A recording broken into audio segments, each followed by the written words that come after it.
Hi, salut, hello, bienvenidas y bienvenidos a nuestro podcast especial.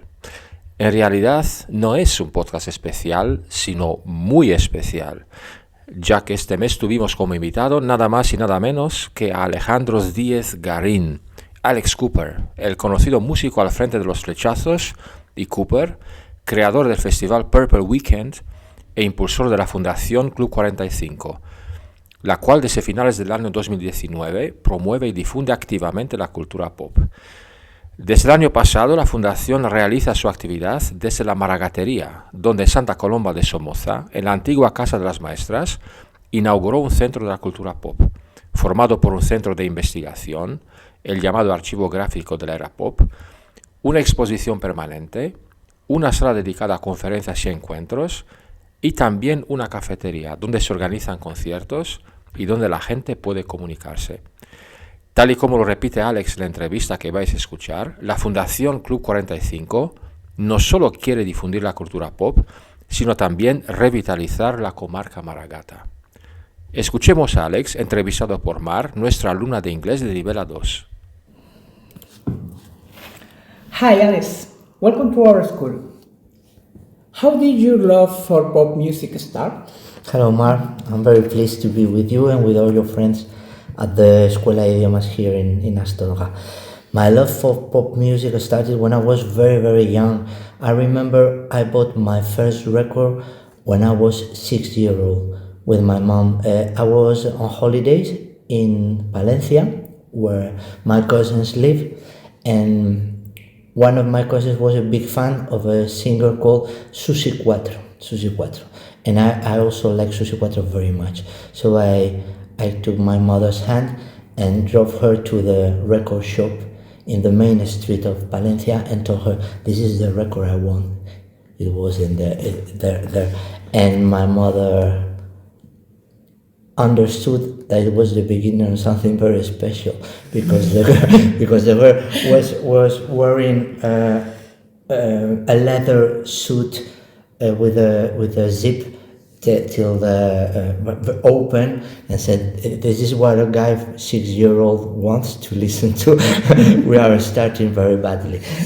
This was the beginning, and I've been listening to music all my life. I used to have a small record Player.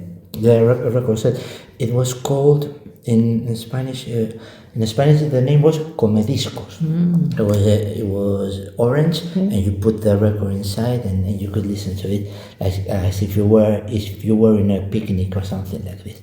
And I used to have a small album with 45s, and every time there was a birthday or a celebration, and somebody told me, what gift do you want? I want a record. From the very beginning.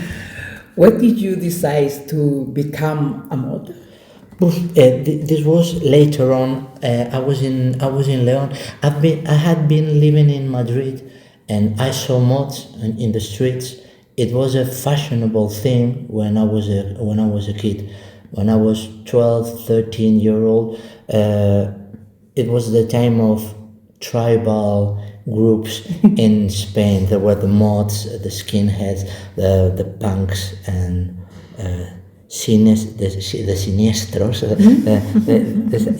rockabillys. There was a lot of rockabillys everywhere, and mod was very, very popular. So very unconsciously, I became a mod when I came to León, because I saw mods on TV. I saw some mods here in my hometown in León, and I thought it was fun and it was interesting, and I was searching for my own way of seeing things, my own identity. When you are 14-year-old, 15, where you are in your teens, you need you need something to attach to, no? So I became a mod very unconsciously. Once I became a mod, I decided I wanted to be the modest mod in the world. I tried to dip into the whole cult and the whole thing, and then this is when I realized that the roots of mod were in the 60s, in the 1960s. So I started to study the 60s as a way of getting knowledge of what had happened in those days. Why did you choose Santa Colomba de Somoza for the foundations? I don't know, Mark. I don't really have an answer, a good answer for this one. I love the place, I love the village, and I love the environment. Everything is great. At the same time, when I first thought about Santa Colomba de Somoza, I thought it was a bit too far from León, and the possibilities that I could have in other places were lost in Maragateria. But I got in love with the place. I saw in advance of what could be, and so I started thinking. I realized I had to change my own concept of what the foundation was going to be. Instead of being something very attached to the capital, to León, it had to be a completely different project in the middle of the countryside, and thought to help this part of the promise to develop. We wanted to offer something extremely different to other cultural institutions that are working in the province, and I think we have. It's been a success. It's been a very good idea to establish the foundation here in Santa Colomba de Somoza. Yeah. What is the main goal of the Museum of Pop? At the beginning, as I told you before, the idea was to have a cultural institution and develop activities and to help to preserve what I had been collecting during all my life. I've got a big collection of memorabilia and original material from the 60s, and I wanted it to be shown to the people who came to visit us. So this was trying to create a place where you could study and doing research of the roots of pop music. Studying my collection of music magazines and other items. But once we decided to establish everything in Santa Colomba de Somoza, we realized that it was also very important to give the community something special, to work for the village, to work for the town, and to help the community to get back to where it was in the 80s, in the 1980s. Our work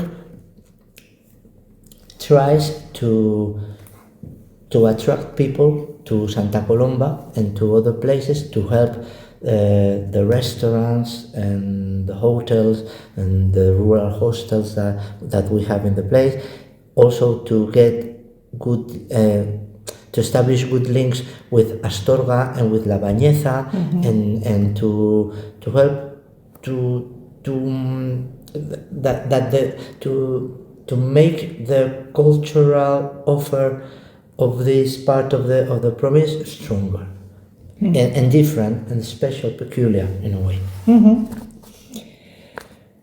What can visitors see at the museum? Pardon? What can visitors see at the museum? We have it is not exactly a museum, Mark, because we have like two different spaces at our cultural place. One is dedicated to the past, and another one is present or even future. No? We have in La Casa de las Maestras, the building where we have placed the part of the museum. We have three different rooms dedicated to memorabilia and original material from the 60s. With this type of material, record covers, magazines, photographs, original photographs, and sheet music papers and things like this. With this material, we show people how was the music industry in the 60s. And apart from this exhibition, a permanent exhibition, which is the museum in itself, we also have a research center, which is the Archivo Gráfico de la Era Pop, which is an important archive where we have a very complete selection of music magazines from the 60s.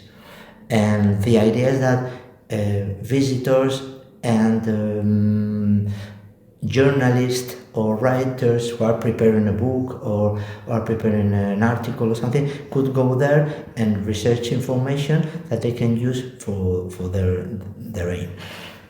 And on the other hand, once you go to the garden, we have a classroom that I think you already know, you've been there, and where we develop different meetings or different projects and lectures and things like this, and we also have a place that is the cafeteria. The cafeteria is really a place where we have concerts, we have lectures, and it's a place where you can communicate with other people. It's like we try to be like a meeting point. The Fundación Club 45 aims to be a meeting point.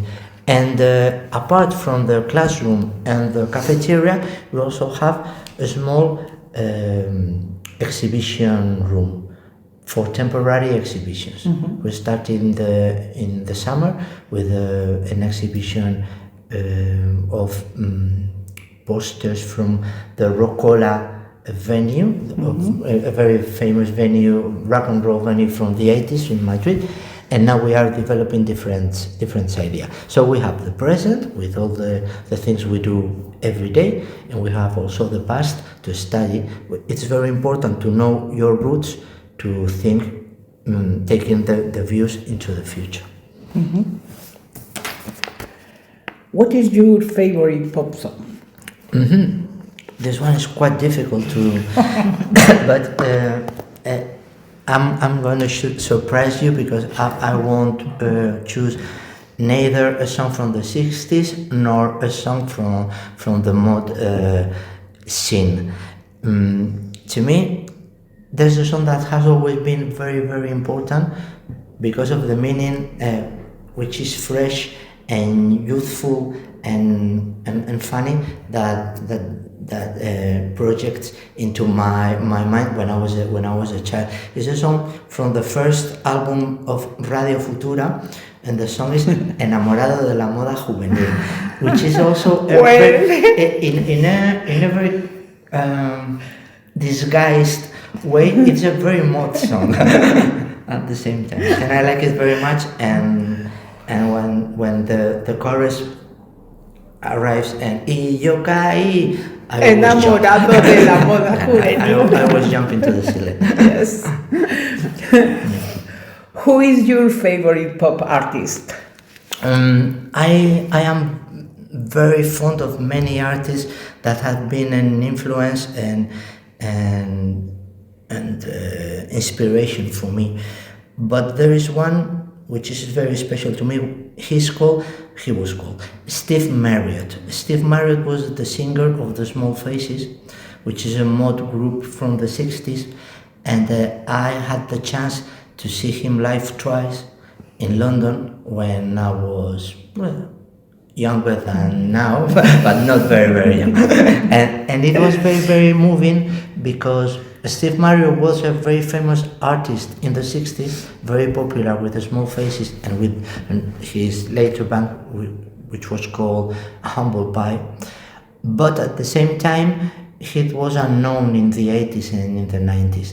So I remember I went to see the Rolling Stones at the Vicente Calderón once, and when the Rolling Stones were playing It's Only Rock and Roll But I Like It, they used a lot of iconic images of the 60s and the 70s in the big screens. No? The Rolling Stones were playing at the Vicente Calderón, It's Only Rock and Roll But I Like It, and suddenly Steve Marriott appeared there singing with the small faces, and I went, wow, this is my idol.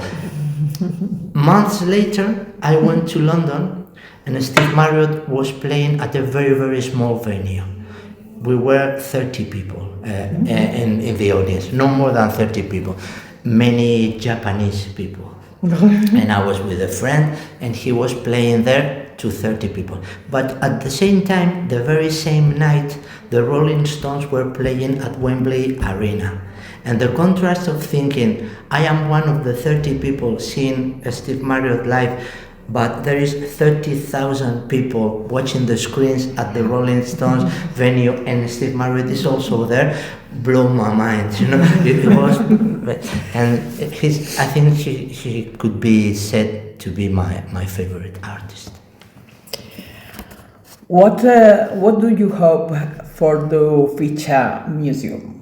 For the future, I hope it can be established as a permanent thing. I hope all the people from Maragateria and Astorga and La Bañeza feels that it's a place where they can do things and feel at home. And I also hope that in 1 or 2 years you go to Santa Colomba and there is another restaurant, another 2 places for sleeping, maybe a shop where you can buy things from the place, or even food, which would be very, very helpful. And the affluence continues to be as good as it has been till now. Well, thank you very much, Alex. I was great to talk to you. Thanks to you, and you are all invited to visit us wherever you want. Thank you. Aquí acaba nuestra edición muy especial. Otra vez, muchísimas gracias por vuestra atención. Muchas gracias, Mar, por tu implicación, y muchas gracias, Alex, por visitarnos. También muchas gracias por todo lo bueno que tú y la Fundación Club 45 hacéis para Maragatería y para Astorga. Ya sabes dónde estamos. See you, a bientôt, bis bald.